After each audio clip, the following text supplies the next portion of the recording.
Boa noite, boa noite. Agora sim, em definitivo, Dr. André Camelo, osteopata. Ele faz a ponte aí Rio-Uberlândia. É um dos meus professores da pós-medicina integrativa. Então, vou deixar ele mesmo se apresentar para vocês. Boa noite, meu amigo. Boa noite, doutor Eurípides.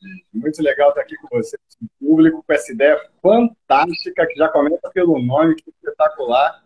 Todo mundo que eu comentei que eu ia estar no papo direto, só de falar o nome a gente já percebe que foi criado com muita inteligência, com muito carinho e indo além, né, das bases aí da medicina, indo para o marketing, para a comunicação. Você é um cara, dar aula para você, devia entrar para mim. Tranquilo, meu querido. Fala um pouquinho da sua formação, o que você faz, para o pessoal conhecer um pouquinho mais de você. Vai ser um prazer. Primeiro dizer que estou muito feliz em estar aqui, essa integração entre a procto, a parte cirúrgica e a parte da osteopatia é muito legal.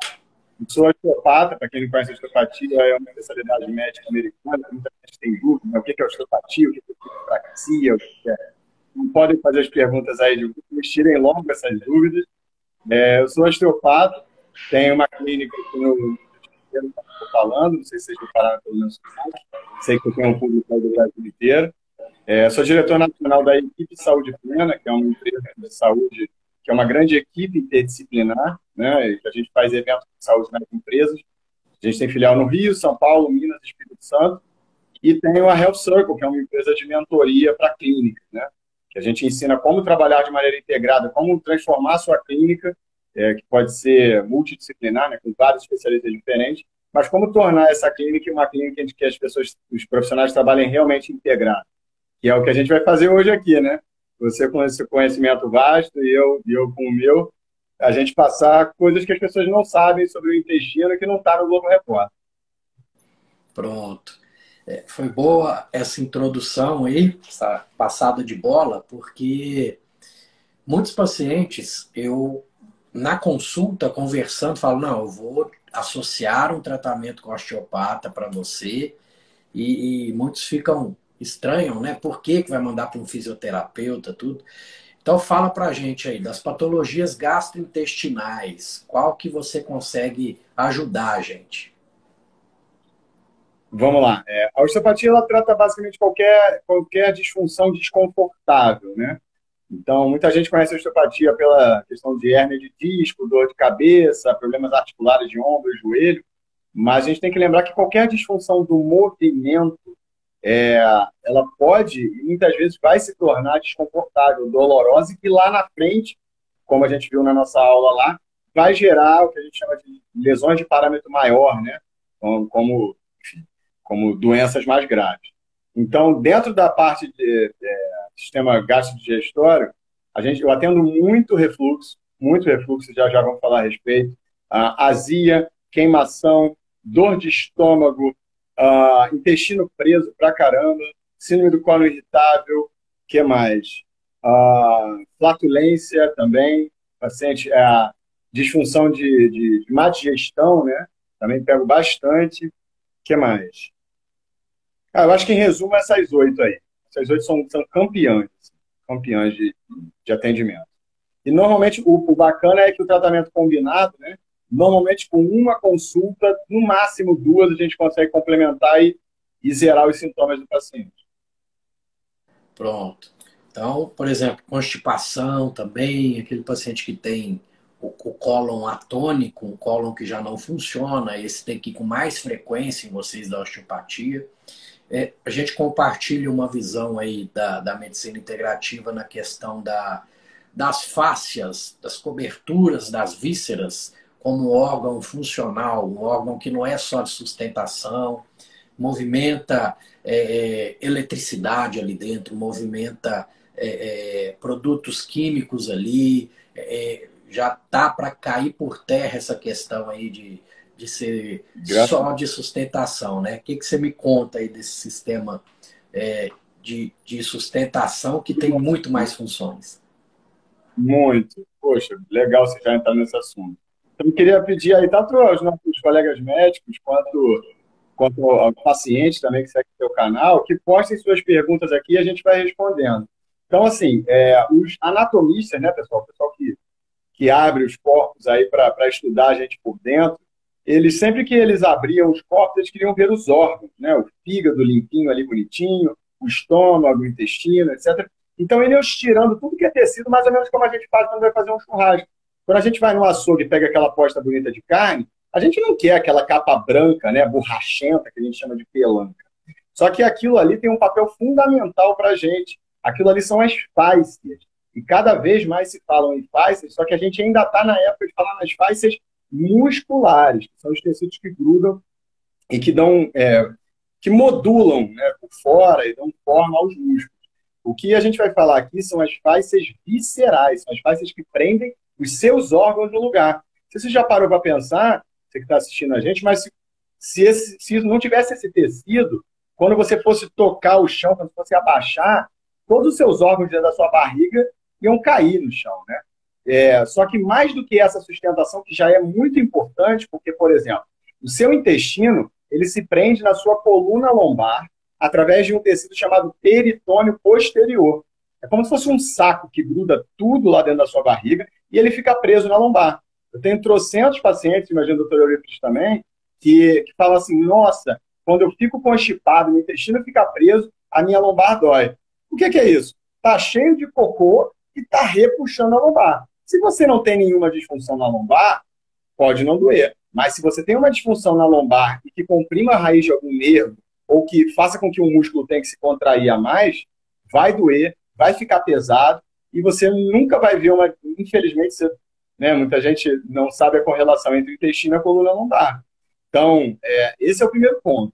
Segundo ponto, como eu estava falando dos anatomistas, eles descredenciaram muito as fáscias, esses tecidos que grudam os nossos órgãos no lugar, porque é cheio de vaso sanguíneo, ou seja, chega e sai um galalau de substâncias químicas, tanto do ponto de vista químico, quanto do ponto de vista endócrino, né, de hormônios, quanto do ponto de vista de enzimas, além da parte elétrica, né? Existem intermináveis nervos para o seu intestino e é fácil provar isso. Quantas vezes você já teve algum quadro emocional, né? Você já vai apresentar um trabalho na faculdade ou está ansioso com alguma coisa e faz uma descarga adrenérgica e simplesmente você tem diarreia, né? Quantas vezes já aconteceu? Então, tem uma correlação grande entre o intestino e o restante do corpo. A gente tem falado sobre o segundo cérebro, né? Queria até que você falasse um pouquinho mais sobre isso, mas do ponto de vista para a osteopatia, já de cara, a parte física do intestino, e já já a gente pode falar de cada uma das disfunções, o porquê que a gente tem refluxo, o porquê que a gente tem intestino preso, o porquê que a hérnia de hiato, por exemplo, né, resolve e volta, né? Então, o porquê que o intestino prende, mas a gente tem que lembrar que é uma questão mecânica, uma questão elétrica, e sim, uma questão vascular, uma questão do sangue que está lá nutrindo o nosso intestino e outras partes também. Excelente, é isso aí. O pessoal que me segue sabe que eu falo bastante aí do segundo cérebro, né? Produção da serotonina no corpo, grande parte é lá no intestino. Então, eu até brinco, né? Se você não é feliz, você não consegue fazer cocô e vice-versa, né? Eu preciso estar feliz para fazer cocô e preciso fazer cocô para ser feliz. Então, as coisas são cíclicas mesmo, né? E me explica então, eu até já falei de um trabalho de um professor seu, do Dr. Márcio, lá da Bahia, que ele fez um trabalho sobre refluxo, e eu destrinchei o trabalho para os meus seguidores, tudo, mas às vezes fica um pouco técnico, né? Então, você que é professor, que consegue passar o conhecimento para a gente, explica aí do ponto de vista da osteopatia a questão do refluxo. Legal. Obrigado aí pelo elogio, você é fantástico. Vamos lá. Olha quem entrou aí, doutora Júnia Vieira, dermatologista, amiga de infância. Vamos lá. Explicar de maneira bem simples, tá? O refluxo em especial, claro que tem o contexto nutricional também, né? Tem gente que pega muito pesado na alimentação, mas eu vou abordar aqui o aspecto mecânico do refluxo primeiro, tá? Então, ele acontece muito em pessoas que respiram, que ventilam apical, respiram com a parte de cima do tórax. Pessoas que estão sempre em estado de alerta, pessoas ansiosas, pessoas estressadas. Entra um mecanismo cerebral que a gente chama de luta ou fuga, que é uma espécie de aplicativozinho que o nosso cérebro já vem para proteger a gente de perigos. Só que tem gente que é muito ansiosa, muito estressada e que parece que qualquer coisa vai dar errado o tempo inteiro. Ela começa a respirar com a parte de cima do tórax. E isso muda absolutamente tudo do ponto de vista gastrointestinal. Primeiro, o vetor de força da respiração ele está para cima. Está para cima.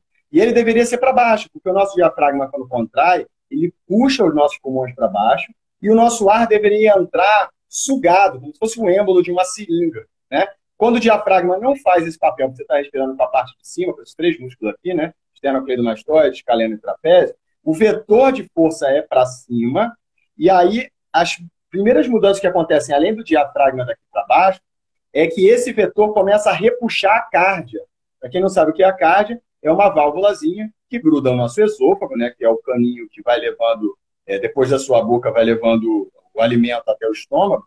Então, a cárdia gruda o esôfago no estômago. Se você tem um vetor de força ascendente para cima, puxando essa válvulazinha, aos pouquinhos, ela vai sendo puxada, e aí o alimento começa a subir. Poxa, mas eu fiz o exame e não deu nada. Primeiro de tudo, pessoal, o exame é para correlacionar com dados clínicos, né? Então, eu tenho que examinar a respiração do meu paciente, eu tenho que ver se é esse o caso, esse é o primeiro ponto. Segundo, é que não precisa ser, pessoal, uma coisa assim, enorme da competência da válvula. Qualquer milímetrozinho, e pode ser durante só a respiração, né? Pode ser durante a respiração, então tem um monte de viés que entra no exame e que muitas vezes não sai. E aí você vê esses pacientes que respiram errado, começa a ver se você respira com a parte de cima do tórax, é fácil de fazer. Posso fazer uma dinâmica bem rapidinha aqui, Yuri? Então, beleza. Ó.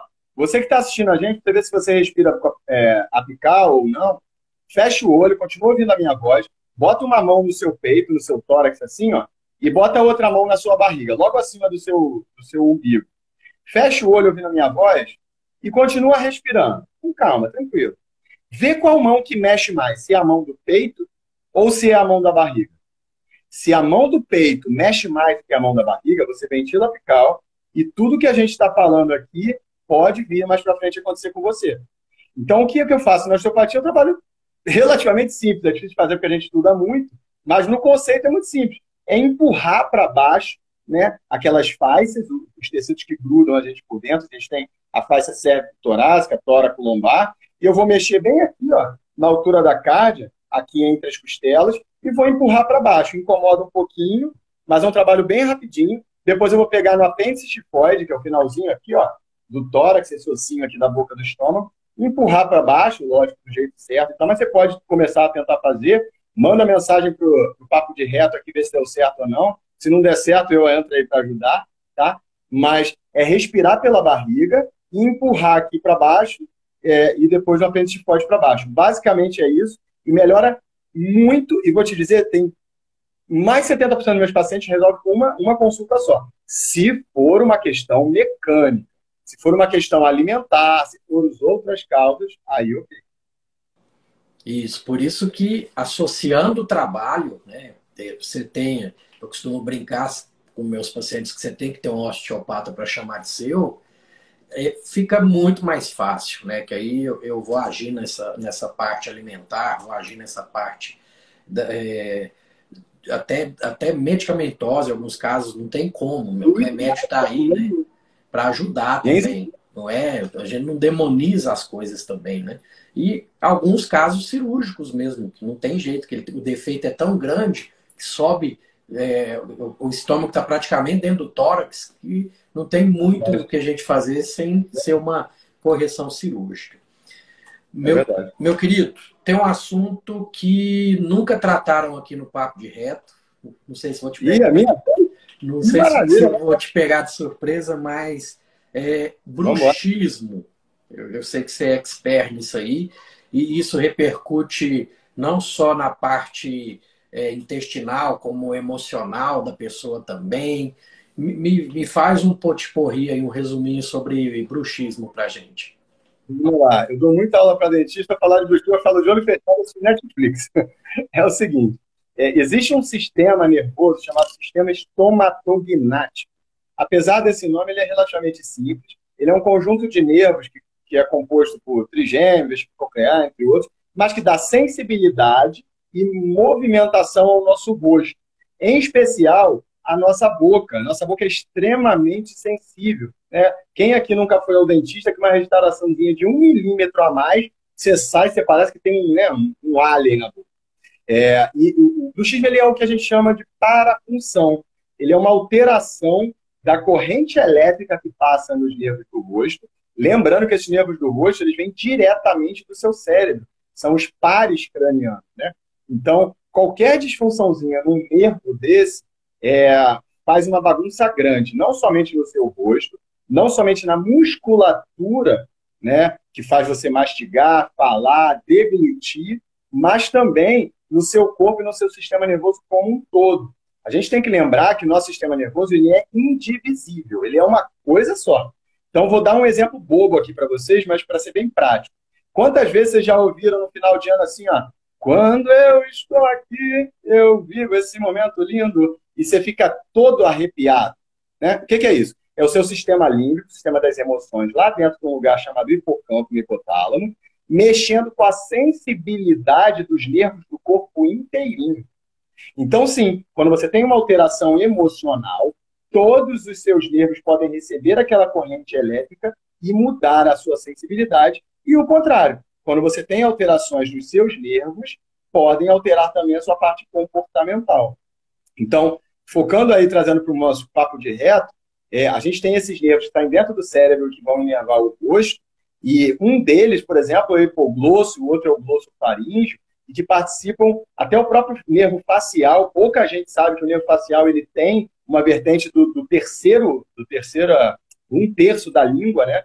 Então, pouca gente sabe disso, mas, mas são nervos que trabalham o tempo inteiro pela sua digestão, e você pode alterar a sua digestão porque tem bruxismo.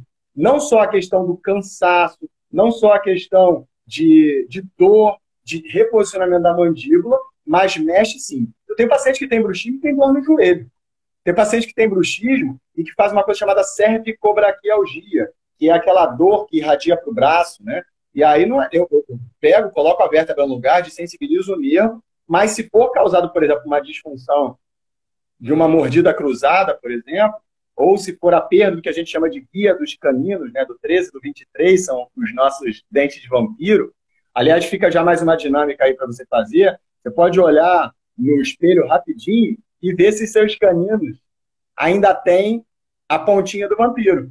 Se tiver a pontinha do vampiro, tá tranquilo. Se você perdeu a pontinha dos caninos, novidade para você. Você comeu o seu dente por conta do seu bruxismo noturno. E aí muito paciente fala para mim assim, doutor, mas eu não ranjo os dentes. Você não precisa ranger, não precisa ser tão alto. Pode ser apertar.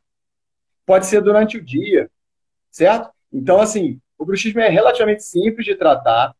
Normalmente eu ensino sobre o nervo trigêmeo, vestíbulo coclear, mexo na articulação e desensibilizo dois músculos importantes. O pterigóide, pouca gente lembra dele, o pterigóide medial e o pterigóide lateral. Infelizmente, pessoal, não adianta ficar fazendo massagenzinha no rosto.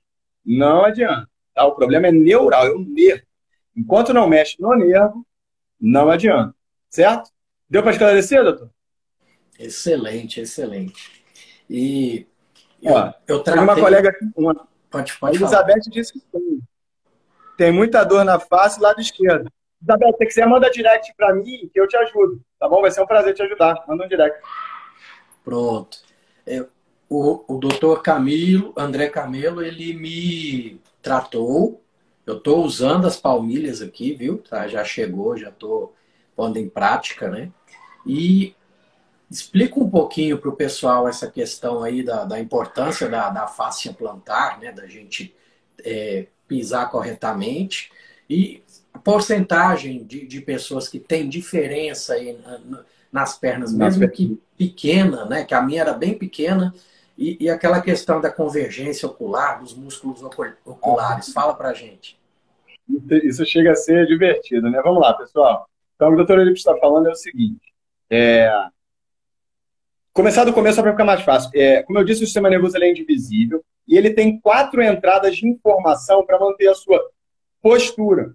As pessoas viram e falam assim, você tem problema de postura. É a mesma coisa que eu vi do doutor Eber e falar assim, você tem problema no intestino. Nossa, pode ser tanta coisa. Né?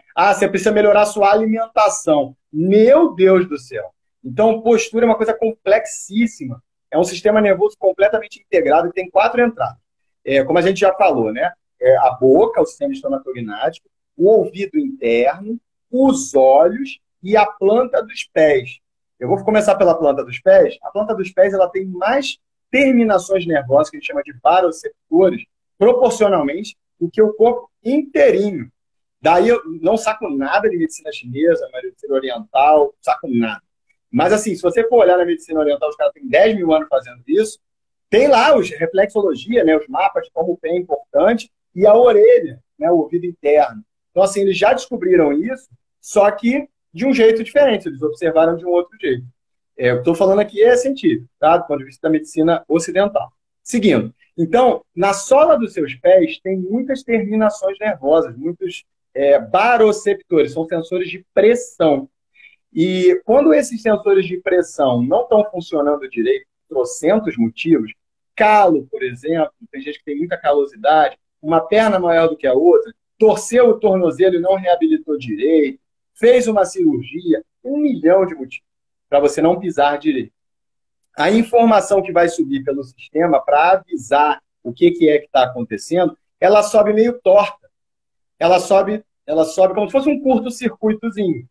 E aí, não só essa pessoa pode começar a ter dores por conta dessa informação torta que vai para os nervos, como se você pisa errado, o joelho fica errado. Olha, deixa eu fazer uma homenagem aí à doutora Gisele Vilela, uma das maiores advogadas de família desse Brasil, vulgo minha paciente também. Ela tem um relato lá no meu Instagram que ela tinha dor, Euripides, há 20 anos que ela tinha dores na lombar, que eu tinha tentado de tudo, e que foram as palmilhas que resolveram a dor dela. Beijo para você, doutora Gisele. Então, seguindo, quando você corrige a maneira como você pisa, tendo ou não uma perna um pouquinho maior do que a outra, é como se você arrumasse o seu computador e ele para de dar tilt, ele para de travar, entende? Então, tem muita gente que tem uma perna maior do que a outra, porém, infelizmente, alguns colegas não se atualizaram ainda, ou então não examinam com o critério que deveriam, ou ainda examinam sentado.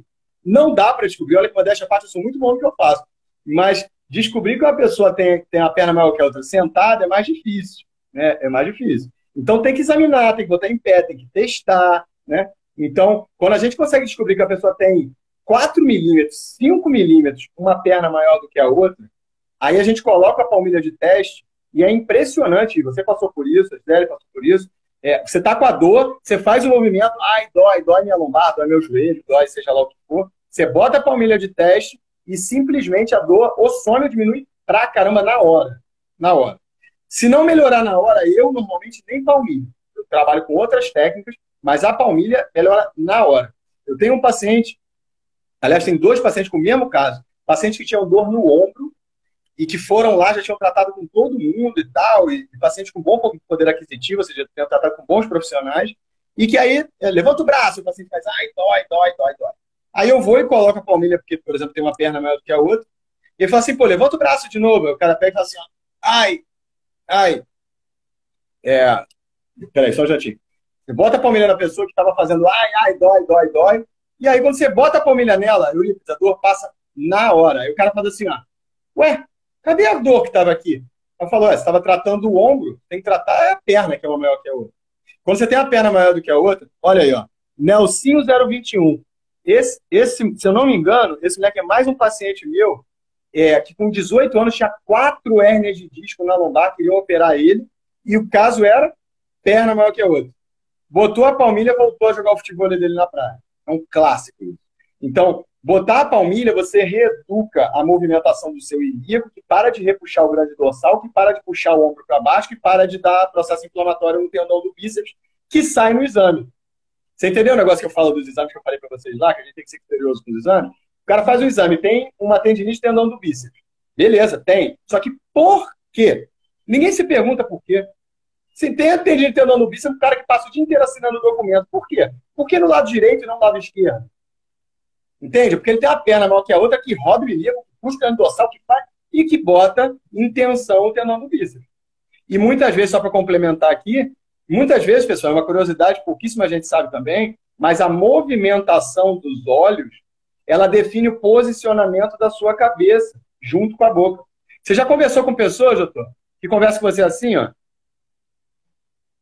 Muitas dessas pessoas ou têm uma disfunção na oclusão, ou ela tem uma hipoconvergência, ela não fica vesga. Se ela não fica vesga, um dos olhos dela tem dificuldade para olhar para o outro lado e ela vai ter que olhar com o pescoço, ao invés de olhar com os olhos. Se ela roda o pescoço, ela roda a torácica, ela roda a lombar, as pernas têm que se modificar e aí uma cresce mais do que a outra. Então, grande incidência dos pacientes que têm uma perna um pouquinho maior do que a outra é batata, é você olhar os olhos. Aí o que eu vou fazer? Tratar com a palmilha e a segunda consulta vai ser melhorar os olhos dela, que em 2 semanas normalmente resolve. Então, atenção você que tem dores que não melhoram, e ouviu a história, tem que melhorar a postura. Você está com tempo? A postura é uma coisa bem complexa. Excelente, meu amigo, excelente. Um resumão aí para o pessoal entender, né, as funções da osteopatia e que tudo é interligado mesmo, gente. Se você tem uma disfunção, mesmo que mínima, seu corpo vai tentar compensar aquilo ali.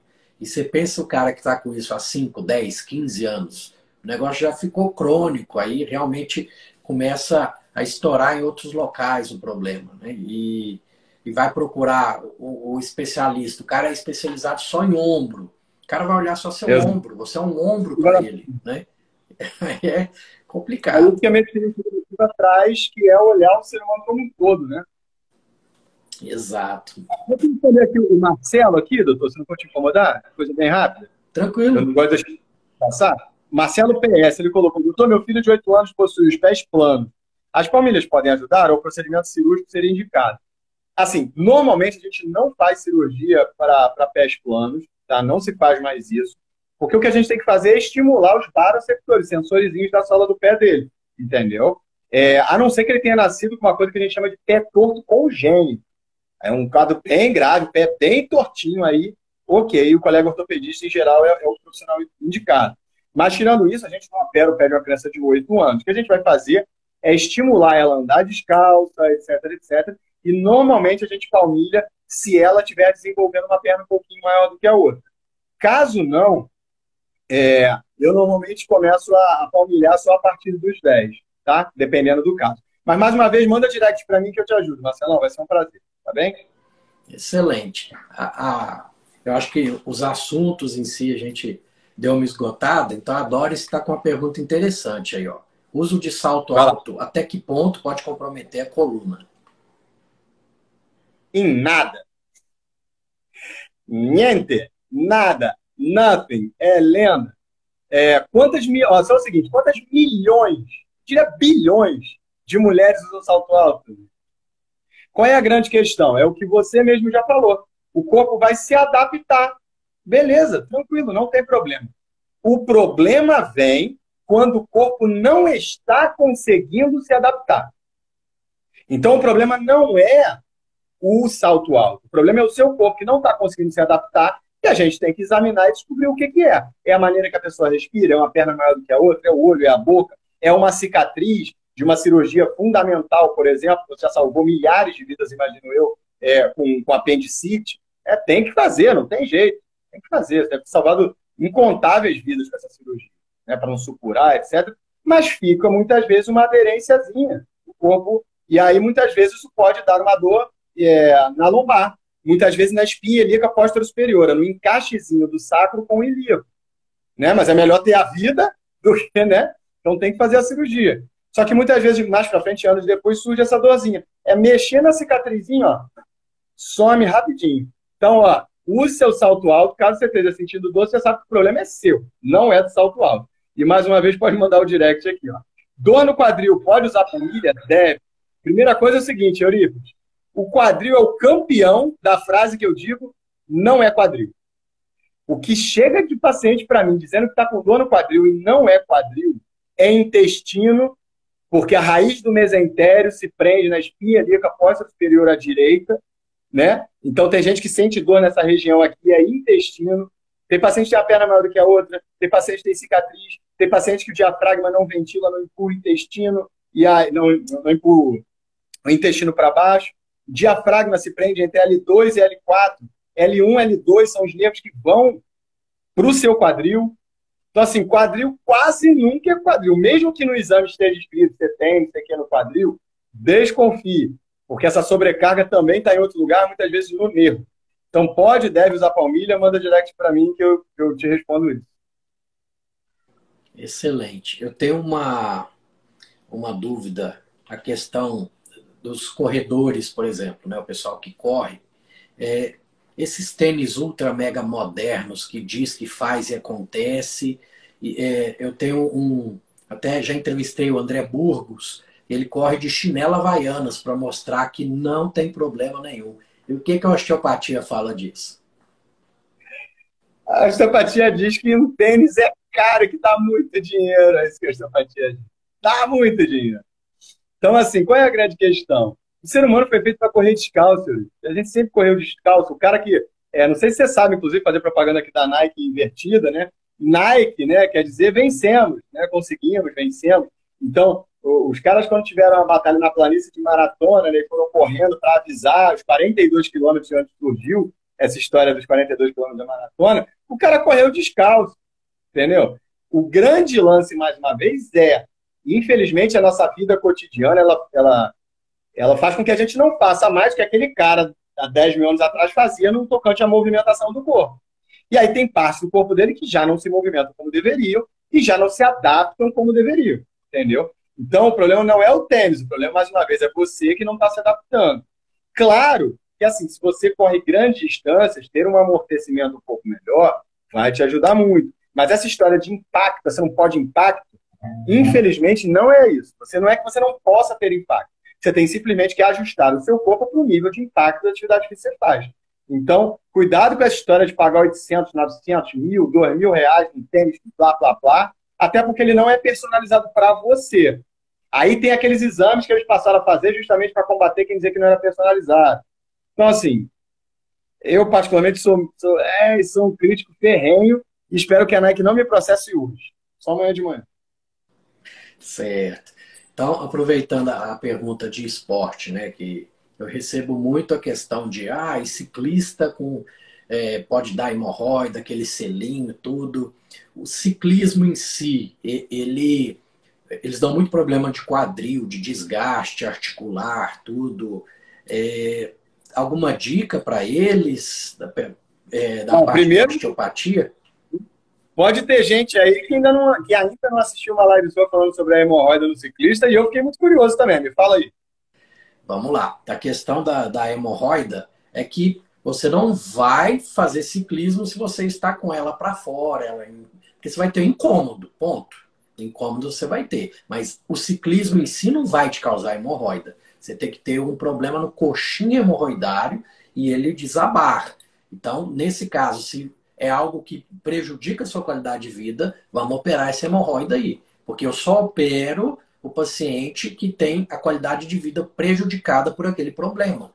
E que eu sei que não vai mudar hábitos, que eu sei que ele quer a solução rápida, né? Então, eu acabo operando esse paciente para ele seguir a qualidade de vida dele. Então, não pare de fazer seu ciclismo por questões hemorroidárias, mas e questões da osteopatia?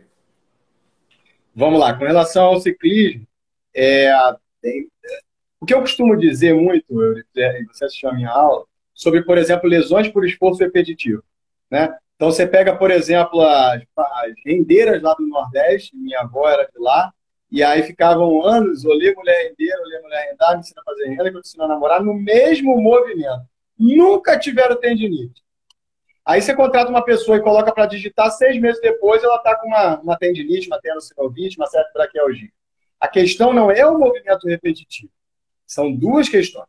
A primeira é aquilo que a gente conversou, o nível de estresse da pessoa, né? Porque o estresse, conforme a gente já falou, ele faz vasoconstricção periférica, né? Ele faz com que o sangue não chegue em algumas regiões.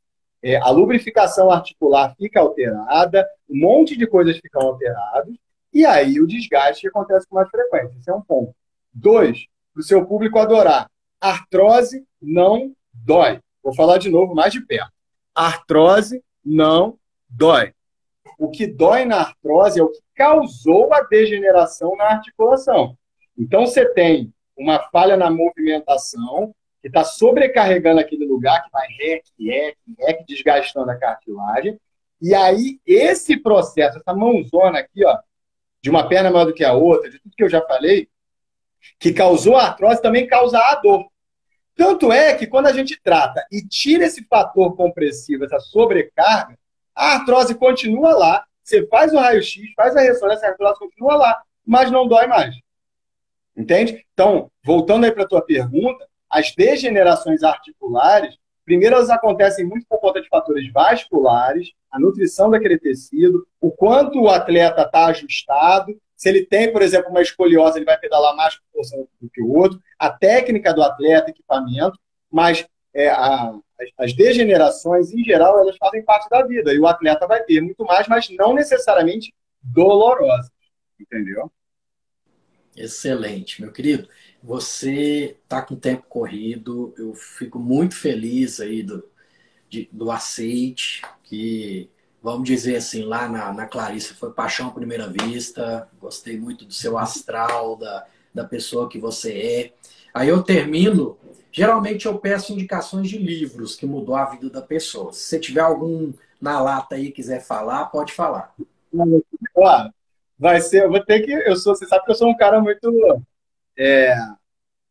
como é que eu posso dizer, autêntico. Eu acho que a gente tem que viver a vida do nosso jeito, né, no sentido de a gente ser a gente mesmo. Então, assim, livro que mudou a minha vida, eu vou até mostrar aqui, ó. Tô no conforto do meu lar aqui. E, ó, recomendação de livro é esse aqui, ó. Sou um viciado em Senhor dos Anéis. Tá aqui, ó. É um livro que tira você do seu dia a dia. É um livro que leva você a um mundo diferente desse mundo louco, né, que a gente está vivendo hoje em dia. Um mundo onde as pessoas respeitavam as tradições, as diferenças das raças, etc.